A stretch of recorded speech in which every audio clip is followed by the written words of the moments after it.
रचना शरीर का हम पहला चैप्टर पढ़ रहे हैं, शरीरोपक्रम अध्याय। ठीक है, तो सबसे पहले हम देखते हैं शरीर शब्द की व्युत्पत्ति, कि शरीर शब्द जो है उसकी व्युत्पत्ति किस प्रकार से हुई है। तो श्री धातु और ईरन प्रत्यय से शरीर शब्द की व्युत्पत्ति हुई है। शब्द रचना की दृष्टि से शरीर शब्द जो है वो श्रेय धातु में ईरन प्रत्यय जोड़ने से बनता है।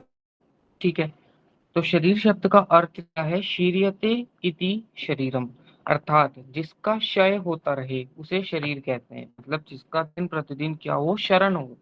ठीक है, आप जैसे जैसे आपकी एज बढ़ रही है, जो आपका शरीर है उसका क्षय हो रहा है, तो दैट इज शीर्यते इति शरीरम। ठीक है, इंपॉर्टेंट श्लोक है, इसको याद करना है। उसके बाद हम देखते हैं शरीर की परिभाषा। तो शरीर की परिभाषा का एक श्लोक है यहाँ पर। तत्र शरीरम नाम चेतना अधिष्ठानम भूतम पंच महाभूत विकार समुदायतकम संयोगवाही, चरक शारीर सांस 6/4, ये श्लोक है। ठीक है, शरीर किससे मिलकर बना है और शरीर कहते किसको है? तो चेतना यानी कि जो आपकी आत्मा है, पंच महाभूत और पंच महाभूतों से उत्पन्न, पंचभूत और पंच महाभूतों से उत्पन्न शरीर के विभिन्न अवयवों का समूह जहां आश्रित रहता है उसे हम शरीर कहते हैं। ठीक है, यानी कि चेतना आपकी आत्मा और पंच महाभूत, क्योंकि पंच महाभूत से ही शरीर बनता है। क्योंकि हम एक चीज पढ़ते हैं, सर्वद्रव्यम पंच भौतिकतम, मतलब जितने भी द्रव्य हैं वो क्या है, पंच भौतिक है। ठीक है, तो पंच महाभूतों से उत्पन्न शरीर के जितने भी अवयव हैं, अवयव मीन्स ऑर्गन्स, जो भी ऑर्गन्स हैं, कि जैसे आपका एब्डोमेन है, आपके लंग्स हैं, जितने भी अवयव बन रहे हैं और कहाँ पर आश्रित रहते हैं, वो उन पंच महाभूत के ऊपर, उसे हम क्या बोलते हैं, उसको हम शरीर बोलते हैं। ठीक है, आगे देखते हैं शरीर शब्द की व्युत्पत्ति।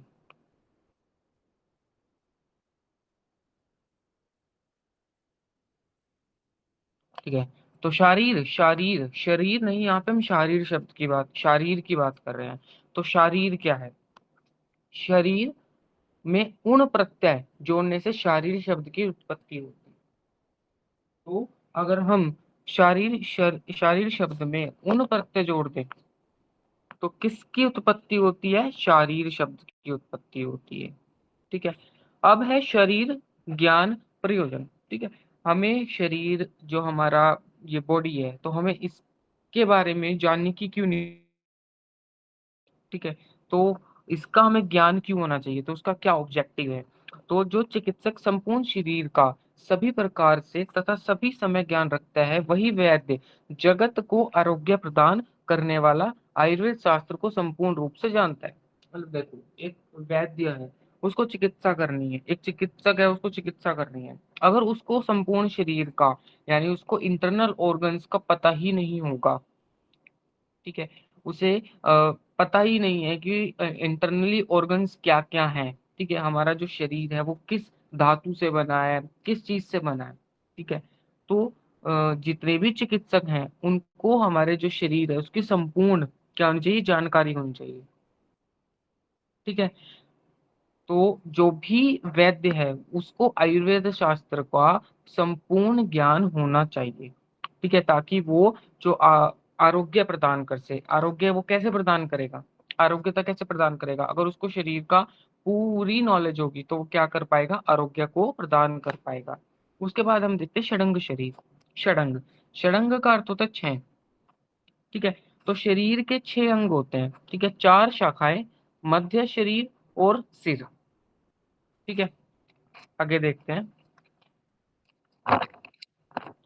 चार शाखाएं में कौन कौन सी हैं। देखो, दो ऊर्ध्व शाखाएं जिसको हम क्या बोलते हैं, अपर एक्सट्रीमिटीज। अपर एक्सट्रीमिटीज यानी कि दोनों आपके हाथ। ठीक है, जो दोनों बाजुएं हैं, भुजाएं हैं, वो क्या होगी, ऊर्ध्व शाखाएं। ऊर्ध्व का मतलब होता है ऊपर, अधः का मतलब नीचे। जो आपके पैर हो गए, जो आपके लेग्स हैं, दैट इज अधः शाखाएं, लोअर एक्सट्रीमिटीज।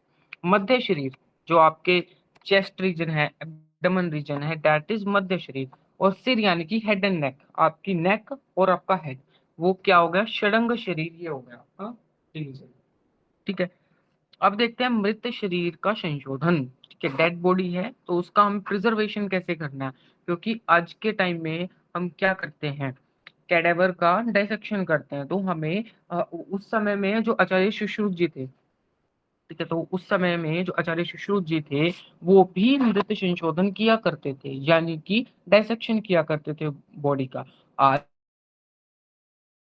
आज के समय पर है मॉडर्न टेक्निक में क्या कैसे करना है, लेकिन हमारे जो शास्त्र हैं, आयुर्वेदियाई संहिताएं हैं, ठीक है, उसमें सबसे पहले जो है वो किसको हम श्रेय देते हैं, वो आचार्य सुश्रुत को देते हैं। आचार्य सुश्रुत क्या थे, चिकित्सा प्रधान, चिकित्सा प्रधान नहीं थे, वो शल्य प्रधान थे, यानी कि वो सर्जरी स्पेशलिस्ट थे। ठीक है, तो जो भी हमें नॉलेज मिली है कि हमारे बॉडी में ऑर्गन्स कितने हैं, अंदर हमारे बॉडी में लीवर है, किडनी है, लंग्स है, हार्ट है, तो ये हमें सब किसने बताया, पुरानी पद्धति में किसने बताया, इसका जितना भी श्रेय है वो किसको जाएगा, आचार्य सुश्रुत को जाएगा। ठीक है, तो इसका सबसे पहले वर्णन कहाँ पे किया गया है, सुश्रुत शारीर स्थान। ठीक है, जो सुश्रुत संहिता है उसके शारीर स्थान के 5वें चैप्टर के अंदर इसका वर्णन किया गया है। ठीक है, तो सबसे पहले हम देखते हैं आचार्य सुश्रुत ने क्या बोला, शव का चयन। एक डेड बॉडी है, आप ऐसा तो नहीं है कोई भी पर्सन डेड है तो हम उसकी बॉडी को ही मृत संशोधन के लिए यानी कि प्रिजर्वेशन के लिए हम यूज करेंगे, नहीं, हमें कुछ एक चीजें बताई हैं आचार्य सुश्रुत ने कि इन सब चीजों का ध्यान रखना है और फिर हम शव का चयन कर सकते हैं। ठीक है, किस शव का हमें चयन करना है, जिस शव में पूर्ण अंग प्रत्यंग हो। एक ऐसे डेड बॉडी का हमको हमें चूज करना है जिसके अंदर जो ऑर्गन्स हैं वो पूरे हो, मतलब उसका ना ट्रांसप्लांट हुआ हो ना कुछ हुआ हो। ठीक है, जो उसके अंग प्रत्यंग है, मतलब ना उसका हाथ कटा होना चाहिए ना उसका पैर कटा होना चाहिए, उसकी जो बॉडी है वो पूरी तरह से होनी चाहिए। ठीक है, तभी हम उस डेड बॉडी को यूज कर सकते हैं। एक और इम्पोर्टेंट पॉइंट यहाँ पे बताया, जिसकी मृत्यु विष लेने से, यानी कि किसी व्यक्ति को अगर जहर दिया गया है तो हम उसकी बॉडी का यूज नहीं कर सकते। ठीक है, और जिसको कोई क्रॉनिक डिजीज ना हो, ठीक है, चीरकालीन बीमारी ना हो, यानी कि एक लंबी बीमारी से वो व्यक्ति स्ट्रगल ना कर रहा हो, ऐसे व्यक्ति की भी डेड बॉडी हमें नहीं लेनी है। तो हमें बिना विष वाले व्यक्ति की और एक जो स्वस्थ व्यक्ति है उसकी बॉडी को हमें यूज करना है। आगे देखिए।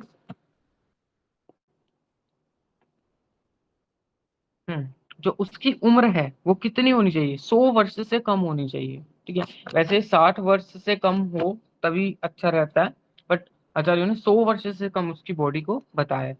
जिसकी आंतें व मल निकाल दिया गया हो, जिस व्यक्ति की आंतों से मल निकाल दिया गया हो, ठीक है, उस व्यक्ति की बॉडी को हमें यूज करना चाहिए।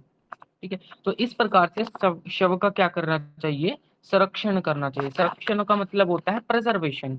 ठीक है, जिसको हम मॉडर्न में क्या बोलते हैं, प्रिजर्वेशन। ठीक है, अब देखते हैं प्राचीन संरक्षण विधि पद्धति। ठीक है, प्रिजर्वेशन ऑफ डेड बॉडी किसके अकॉर्डिंग, जो पुरानी पद्धति है उसके अकॉर्डिंग। ठीक है, तो सबसे पहले देखो संरक्षित शव को, ठीक है, जो हमने शव को चूज किया है उसको क्या करना है, मुंजे, पेड़ की छाल, कुश, शन, इनमें से किसी एक से अच्छी तरह लपेट दें। यानी कि मतलब आपने कुशा ले ली या किसी पेड़ की बार्क ले ली, उससे उस बॉडी को अच्छी तरह लपेट दो। ठीक है, उसके बाद उसे पिंजरे में बांधना है, जो पिंजरा होता है उसमें बांधना है, और एक नदी करनी है जिसमें पानी का कम बहाव, उसको क्या करना है, दोनों तरफ से पिंजरों को बांधना है और दोनों तरफ से पेड़ पर बांधना है। ठीक है, पेड़ पर पिंजरे को दोनों साइड से बांध के जिस नदी के अंदर पानी का बहाव कम हो उस पानी के अंदर उसको छोड़ देना है। ठीक है, कुछ समय तक छोड़ देना है, जब तक वो एक किसके लिए यूज ना हम उसको कराएं, मृत संशोधन के लिए उसको यूज ना करें, उसको डाइसेक्शन के लिए जब तक हम यूज ना कर लें। ठीक है, एक चीज का ध्यान रखना है, जिस स्थान पर पिंजरे को रखा गया है और जिस नदी में रखा गया है उस नदी का पानी काम में नहीं लाना चाहिए, यानी कि उसका प्रयोग कर रहा है, क्योंकि that will cause infection in the body. ठीक है, हम नेक्स्ट लेक्चर में देखेंगे अकॉर्डिंग टू मॉडर्न कि हम प्रिजर्वेशन कैसे करते हैं डेड बॉडी का। ठीक है, ओके, थैंक यू।